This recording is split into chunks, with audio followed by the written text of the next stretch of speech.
Well, hello there. This is actually the third video I'm recording today. So if my brain goes off on tangents, that's why. Now, you might be seeing on the screen here, I have an article, and I saw this article as in a Facebook writing group. A post was asking some helpful articles you would recommend to people, and one person posted this, and I thought that is exactly what I need to react to.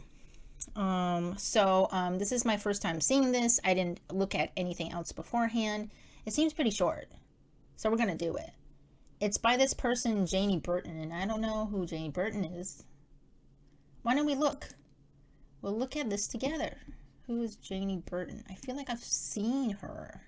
Is she in a writing group? Do I know you? Nonfiction and fiction editor and contracts negotiator, a publishing consultant. So this is who she is. She has a YouTube channel. Highlights, editing a memoir, and an author. She offers line editing and copy editing and manuscript assessment. Okay, so she doesn't do developmental editing. Line editing and copy editing is basically looking at the grammar and the structure and the sentence flow. And she has a consultation service, independent contract negotiation services for authors who don't have or don't want an agent. Okay. Working in publishing in London since 2006. And Big Five. So she's had some experience in Big Five publishers. Okay. So that's who she is. Shall return to the article. It's called Writing Advice from Great Authors. And the reason I decided to react to this article is basically because of this title. This title right here. Because I saw there was an article in my writing advice, writers aren't always right episodes. There was an article that I didn't look at because it was a article by The Guardians, I think.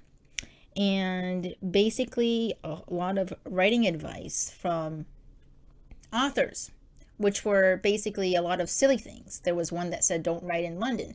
I was like, what the heck is this? This doesn't seem helpful at all. So I didn't react to it. But, so I thought, is this going to be like that? Or is this something new, something good? And now we are going to get into this. So this is written on December 23, 2023. We will read here, not all who can do something can explain how they do it, but sometimes great authors have great writing advice to impart. Now, I saw something somewhere, and I think talked about it somewhere. No, I actually saw it somewhere. Okay, so I saw this artist. So this is an artist. She does illustrations professionally. And she was saying that she is not going to give advice on how to draw because she's not an expert. And I thought, interesting. So experience doesn't necessarily equal expert. So now I'm wondering what was her name again? Janey Burton. What Janey is saying.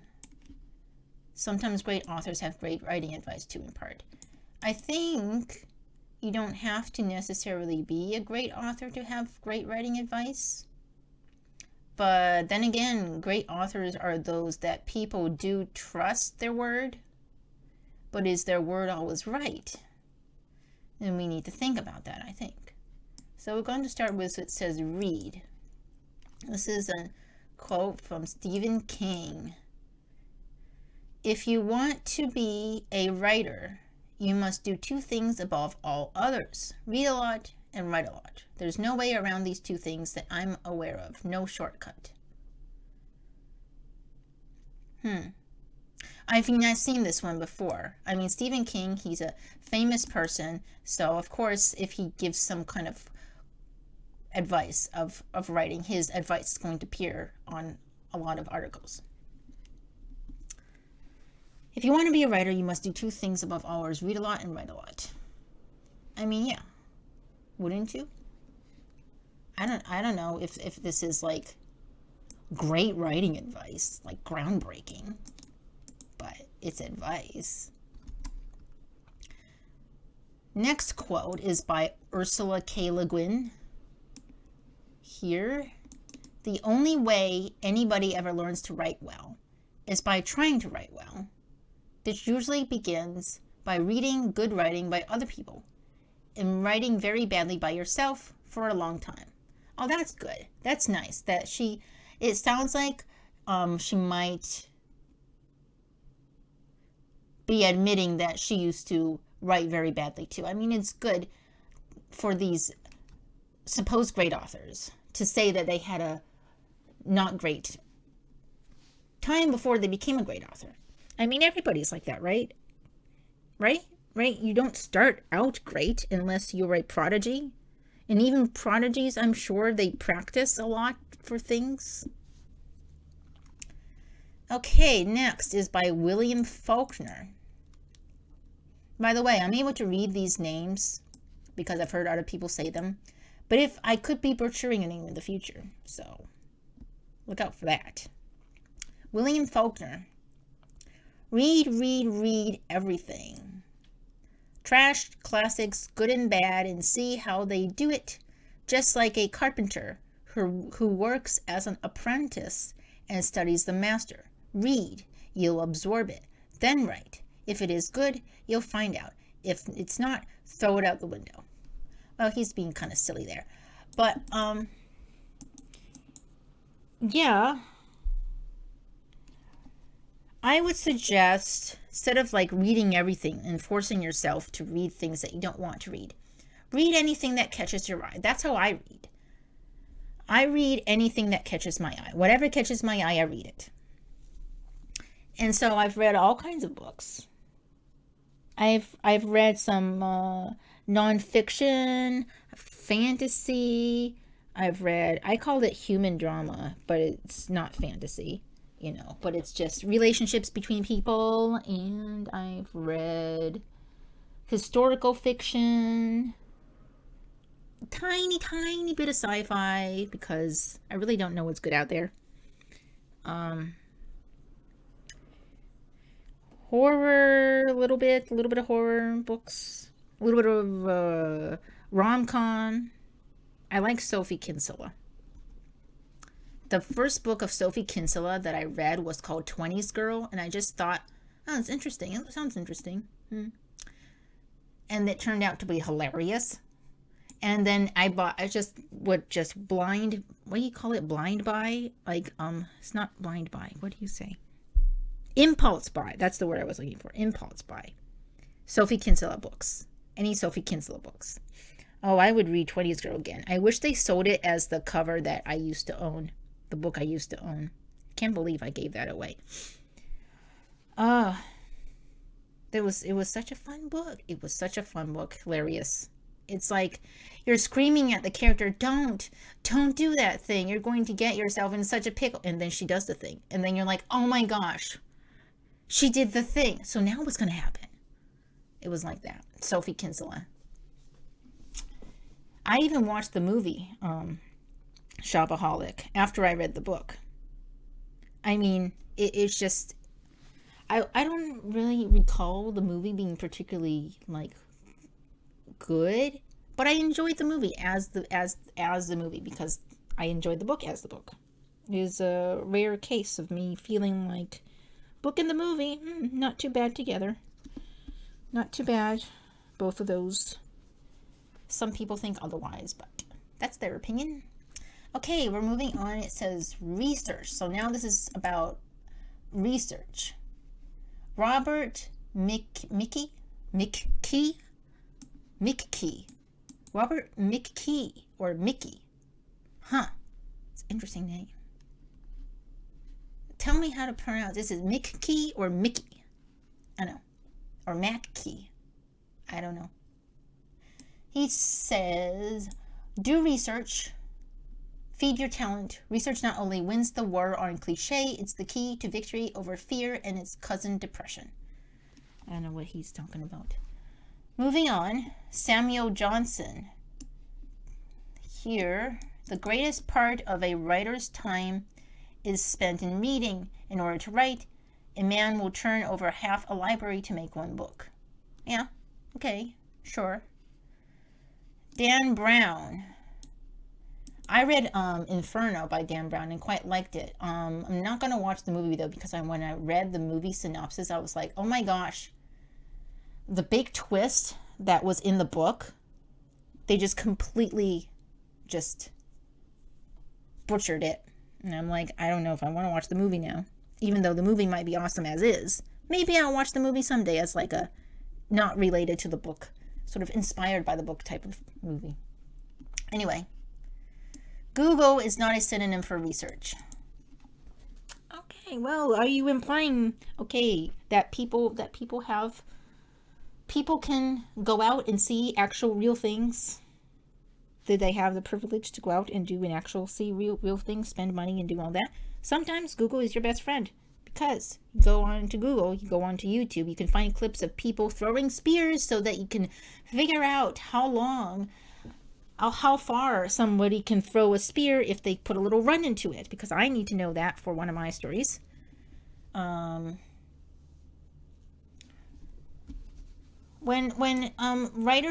you read advice things from I'm saying supposed. I mean, they are great writers, but I'm saying that supposed experts, quote, supposed experts, you can't take their advice to heart. It's also these things where they take quotes. These articles, they are taking it out of context. They're just extracting something that they think, ooh, look at this. They said this. Wow. And now everyone is quoting it. But they're taking it out of context too. So you need to think about that too. So when Dan Brown is saying Google is not a synonym for research, saying this statement is like it's definitely not something is a big statement to make. I think what he might have been talking about, okay, so this is what I'm guessing. If you want to observe how people interact with other people, it would be good if you go out into the world. Google is not a synonym for research. He could have been talking about that. He could have been talking about how to write character interactions and not something like, I don't know, going out to hold a real sword and feel how heavy or light it is. That kind of thing. He might not have been talking about that. He might not have been talking about learning what different types of gems are out there so you can create a gem-based magic system. He might not have been talking about that. And Dan Brown's books, if you've ever read his books, it has a lot of history in it, and descriptions of buildings too. He could have actually gone to Italy. Can people afford to actually go to Italy? Not everyone can afford to do that unless you live there. Still, you might not want to go out, so you do research on Google. You listen to people's experiences and stuff like that. So I don't know what the context is. So you need to really be careful about these articles that just list these quotes, these great quotes from these great authors. You need to be careful. Right. Stephen King. Here's another Stephen King. Amateurs sit and wait for inspiration. The rest of us just get up and go to work.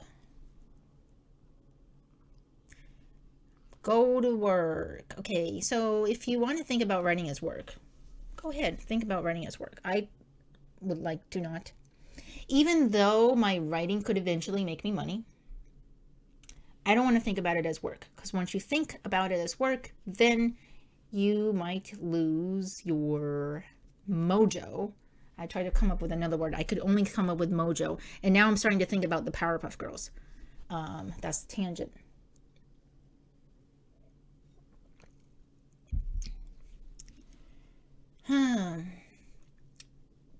I think, I don't know. That's his interpretation of what he's doing. I mean, this is his work. This is something he's doing full time, right? He's a full time writer. Is he a full time writer, or does he still just teaching on the job? But he can afford to be a full time writer. He's so published and so famous. All the money, all those movies too. Speaking of movies, I watched a lot of the Stephen King based movies. Carrie, Mist. There were some others. I can't remember. I've watched quite a bit of them. Of course, The Shining. I didn't watch the sequel to The Shining yet. Have you watched the sequel to The Shining? What was it called? I forgot what it was called. But it was it good? Oh, I also watched it.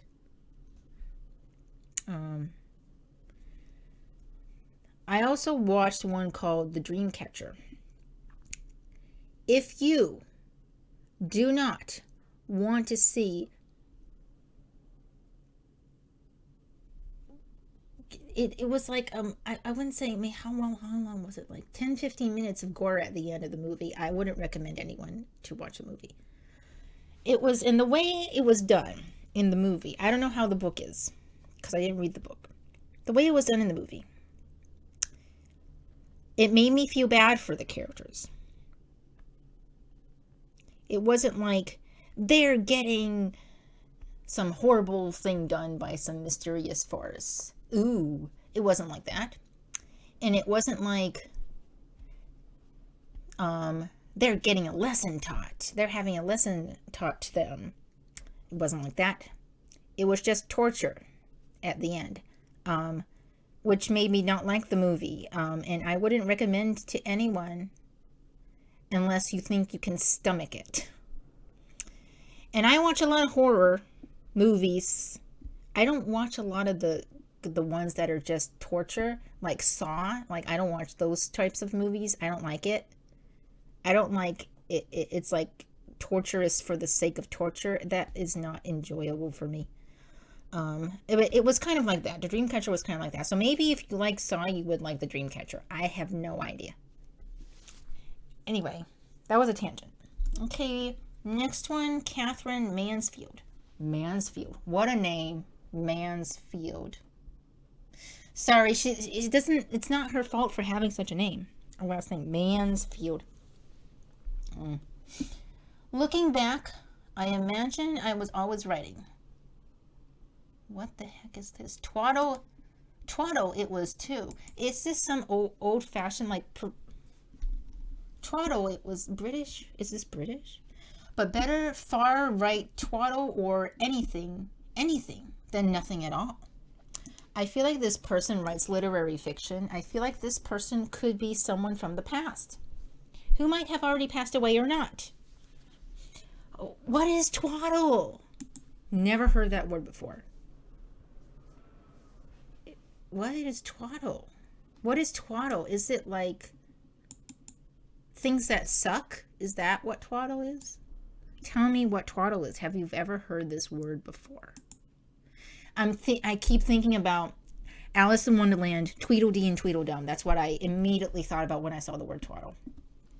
Next one, Terry Pratchett. There is no such thing as writer's block. That was invented by people in California who couldn't write. He's making a joke. I don't think this is... writing advice, as it says in the title here, is just a funny little thing that Terry Pratchett is saying. Some people say there's no such thing as writer's block. There is. I've been through it. It's when you can't figure out where you want to go next, or you have too many ideas. You don't know which one to choose, which one will work best. It definitely exists. I don't know how this is writing advice, quote. Anyway. Next section. You have to write badly before you can write well. Octavia Butler said, you don't start out writing good stuff. You start out writing crap and thinking it's good stuff. And then gradually you get better at it. That's why I say one of the most valuable traits is persistence. That's a good thing. That's good to say. Basically, the first draft sucks, and it's fine. You just keep going, keep moving, keep going. That's what editing is for. You go back and you edit it. That's when you write this actual polished version of the story. But you need to get the first draft done. You need to get something there for you to edit, right? So, that's a nice one. The next one is Truman Capote.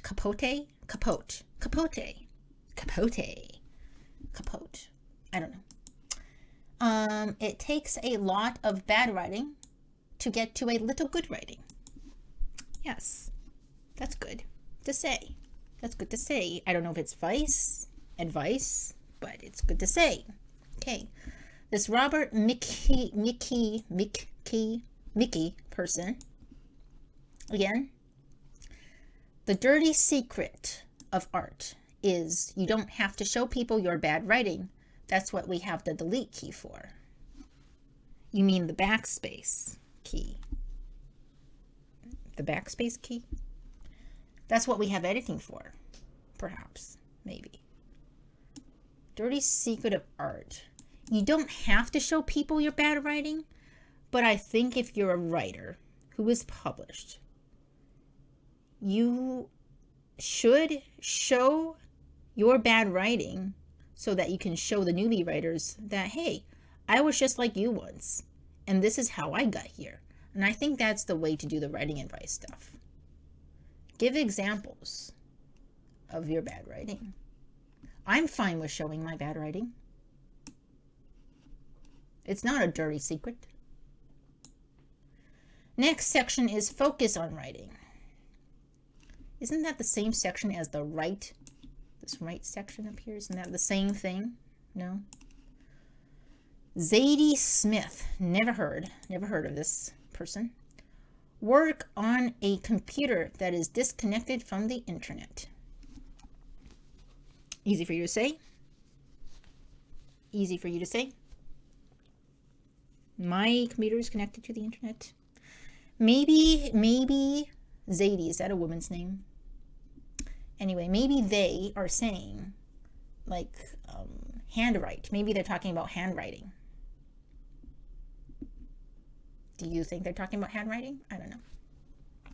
Another Stephen King quote. Of course, he said a lot of things. He's probably given a lot of interviews. In many cases, when a reader puts a story aside because it got boring, the boredom arose because the writer grew enchanted with his powers of description and lost sight of his priority, which is to keep the ball rolling. Interesting. I would say that, yes, I kind of, perhaps, possibly agree with this.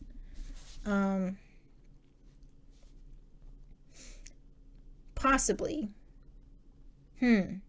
Because the writer grew enchanted with his powers of description. Interesting. So basically he's talking that you got too egotistic or something. Maybe. Lost sight of priority. Perhaps. I don't know. He says in many cases, so he's not talking about all cases, which is good to say. He's not saying a reader puts aside a story. Okay, wait. because it got, wait, okay, so wait, I read that wrong. The reader puts the story aside because it got boring. And the boredom arose because the writer grew enchanted. So he's talking about, he's not talking about why a writer got bored of their own writing. That was my mistake. He's talking about why a reader got bored of a writer's writing. Why do we get bored of writing? Of readers? Why do we get bored of books? What makes a book boring? What makes a book boring? I think what makes a book boring, I don't know. I've been annoyed by books. I don't know if I've ever been reading a book and I've been bored by a book. The only time I actually felt kind of like, not bored, but I was reading on Perdido Street Station by China Mayaville. Can't say his name still. And there was a whole section where a character is explaining the science behind some sciencey thing that he's doing. And that was just a lot of world building stuff. It was info dumpy too. It was just a lot. Possibly the writer grew enchanted with his powers of description and lost sight of his priority. Possibly. But also possibly this is a stylistic choice. China Mayaville tends to be overly descriptive. But that is what made the story that much more real. And it stayed with me for a very long time. And it's still with me today. So this is not really advice, but what do you think about the Stephen King quote? Why do you put down a book? Or feel like a book is boring? I don't know if I've ever found a boring book. Maybe it's complicated and it goes over my head. Have an Attitude by Hilary Mantel. The most helpful quality a writer can cultivate is self-confidence. Arrogance, if you can manage it. You write to impose yourself on the world, and you have to believe in your own ability when the world shows no sign of agreeing with you. Also, but you don't want to be overly egotistical and arrogant and cause drama either. So you want to be a nice person too, okay? Don't be too arrogant. Have some humility as well, I would add. But you do want to be confident in your story. I am confident in my story, in my young adult fantasy novel, Between Roses. It's a portal fantasy, and I am very confident in that story. I can say that. So you should be able to say that. But I'm not arrogant about it. Telling someone to be arrogant, I don't know, is that a good thing to say? Who is this Hilary Mantel person? Tell me. Okay, expect it to be hard. E.B. White says, writing is hard work and bad for the health. I can agree to that. It's not advice. This is not advice. This is not advice at all. This is not advice. But it is a thing. It's the truth. It's a truth. It's not an advice. I was just reacting to a writing advice article that was giving steps on how to write a story, ending up giving advice instead of steps. And it's like, you remember, person writing article, what you title the article. This is writing advice from great authors, not truths about a writer or I can relate posts, you know. That's not what this is for, is it? Anyway, George Orwell says, writing a book is a horrible, exhausting struggle. like a long bout with some painful illness. One would never undertake such a thing if one were not driven on by some demon whom one can neither resist nor understand. I like that. I like that. I saw something, I don't know if it was a quote or what, but you have to be insane to write a story. And like, writers have a little bit of insanity in them. I think so. I mean, what am I doing? Really? It's insane. It really is. It's a horrible, exhausting thing, but it's also fun, challenging, and enjoyable. And this struggle is also somehow enjoyable. We writers are weird, aren't we? We're just so weird. We like to torture ourselves, and we enjoy being tortured by our own stories and our characters and our challenges and all that stuff. And we complain about it. And yet, we still continue doing it. We are so weird. Be clear. Quintilian. That's just one name. There's no last name. Quintilian said, one should not aim at being possible to understand, but at being impossible to misunderstand. Oh, that's interesting. Interesting. Interesting, because someone once told me about Between Roses. It's inspired by Lewis Carroll's Alice's Adventures in Wonderland and Through the Looking Glass. And you know, in those stories, I don't know if you've read the original stories, but there's a lot of wacky, weird things going on. But when you read it, it makes sense. So that sort of wacky but makes sense part, being impossible to misunderstand, it's something I've once been told, that in my story Between Roses, there is a lot of wacky things happening. And someone told me that it's just so weird, but it makes sense. They said, I don't know how you do it, but it all makes sense. And I thought, wow, I did it. I thought, wow, I did it. I actually, this works. You can be insane. You can have insanity in your story in a way that makes sense. So it's not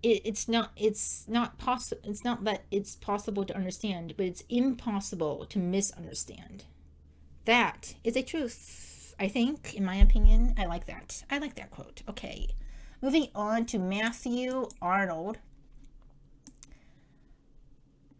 Have something to say, and say it as clearly as you can.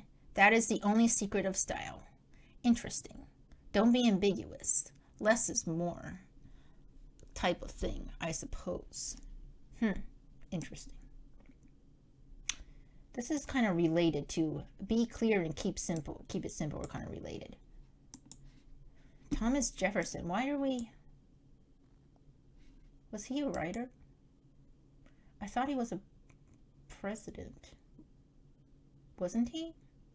Look, I live in Japan. I don't know all the stuff, but wasn't he? The most valuable of all talents is that of never using two words when one will do.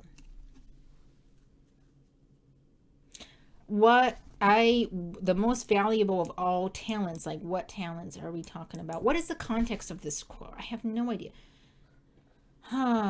Is he talking about writing, or is he talking about giving public speech? I do not know. Beatrix Potter. Oh, hey, it's Beatrix Potter who wrote Peter Rabbit and all that stuff. The shorter and the plainer, the better. And now E.B. White again. We did have E.B. White before, right? Yes. Use the smallest word that does the job. So basically, don't be wordy is what they're all saying, right? That's the advice, to not be wordy.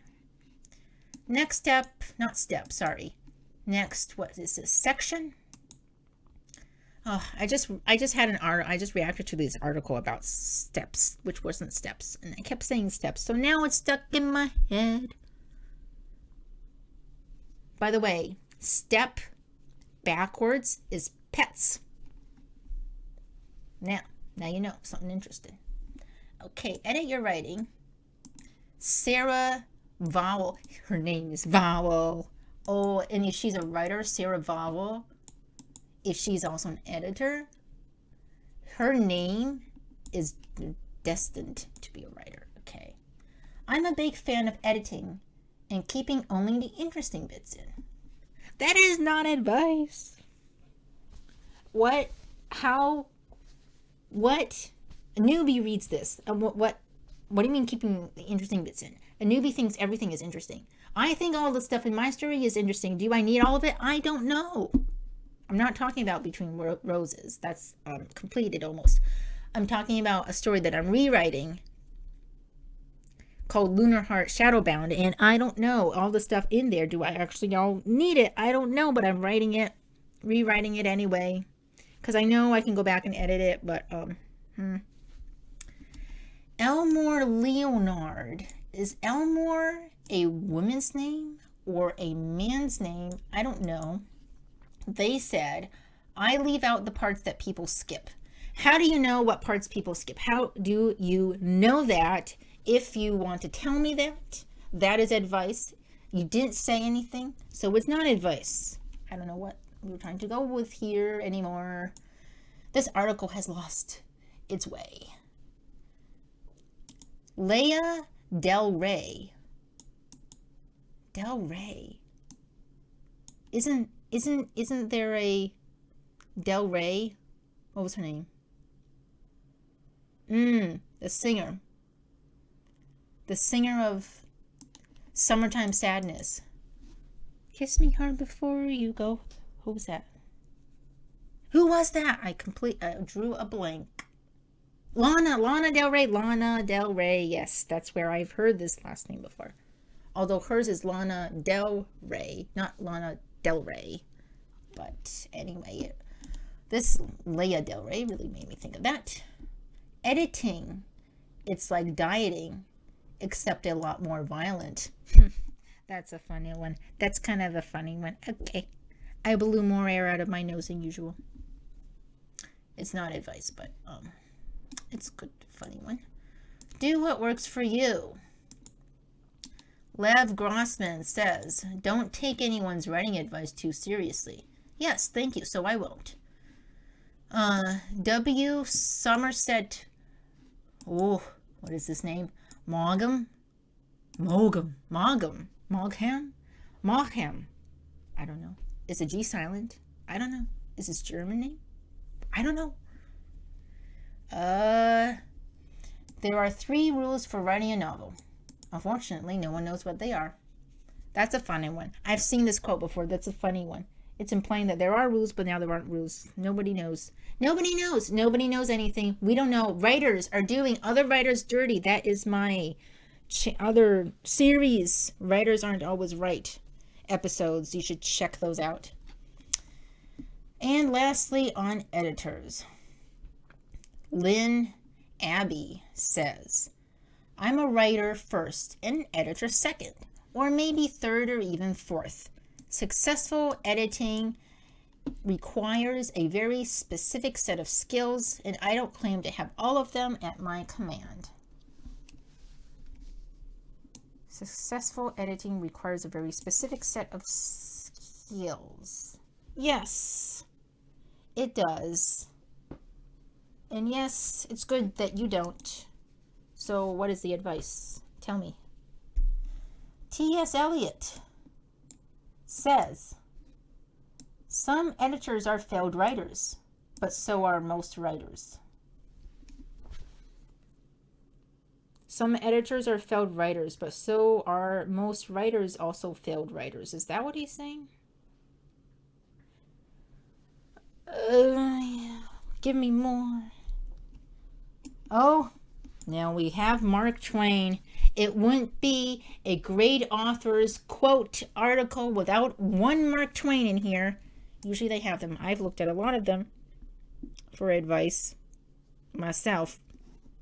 Usually you see a Mark Twain. Substitute damn.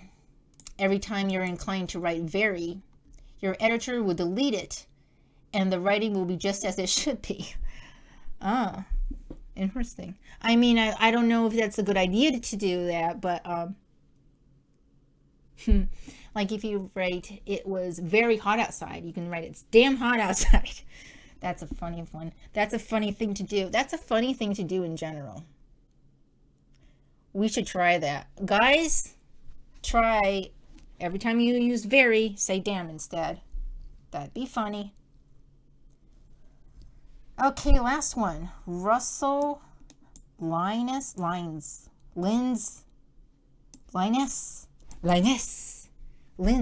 have no idea, okay? I don't know these names. I can't read them. No author dislikes to be edited as much as he dislikes not to be published. That's a big statement to make. Wait, hold on. This Russell Lin's person is trying to be clever here. No author dislikes to be edited. So what he's saying, all authors like to be edited, as much as all authors hate to not be published. Okay. That is if you want to publish. Editing, do they like to be edited? They always want to be edited. But sometimes when they receive the edits, they don't like what they see. They also don't like to be not published. I don't know where this is going. This is not an advice thing. This is not advice. This is not advice. This is not advice. Except for this is advice. Don't take anyone's writing advice too seriously. Don't take it too seriously. It is not golden rule. It is not a golden piece of ultimate spectacular one and only piece of writing advice. Don't take anyone's writing advice seriously. Not even me. Okay? They're based on my opinions, my experiences, everything is subjective, okay? So that was a thing. Is there any more things? Oh, there's a thing down here. It says this article was first posted on the 20th December 2020 and has been expanded. So that means she added some stuff. Maybe she added some stuff and it turned out not to be writing advice. This is not writing advice. I wouldn't, for me personally, I wouldn't recommend this article to newbie writers.